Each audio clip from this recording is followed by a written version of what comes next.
Our sumo squat is a strength move for primarily the quads with a little bit of the glutes and hamstrings as well for this exercise. The difference between this and a normal squat or a goblet squat or a front squat is our positioning of the feet.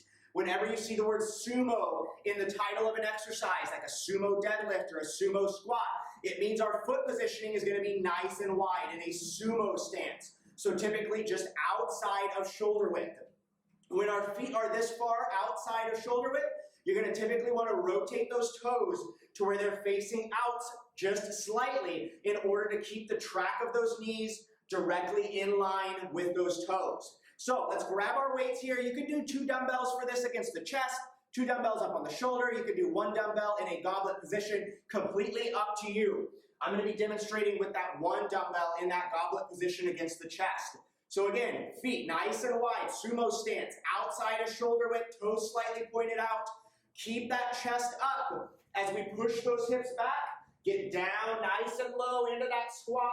Stand up, squeeze the butt at the top. So this is different than a sumo deadlift. Remember that sumo deadlift, we are not bending the legs very much.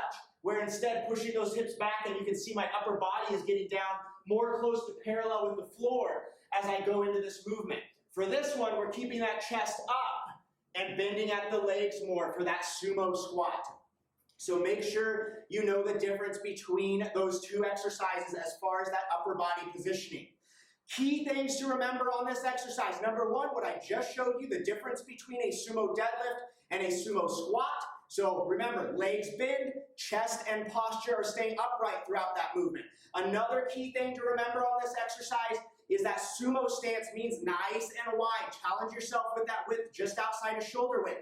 But when you get into this position and you're squatting down, you can start without any weight here. Make sure that those knees are not caving in. We don't want to put excess pressure on the interior portion of those legs here or on those knees here. We want to focus on keeping those knees out over top of those feet or in line with the toes here. So as you squat down, don't let them cave in like this.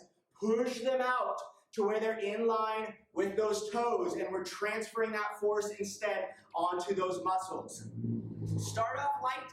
Again, get used to the positioning of the feet, get used to your posture, get used to positioning your knees, pushing them out as you come down, and then start to bump the weight up to a good challenging weight like you would do for a regular goblet squat.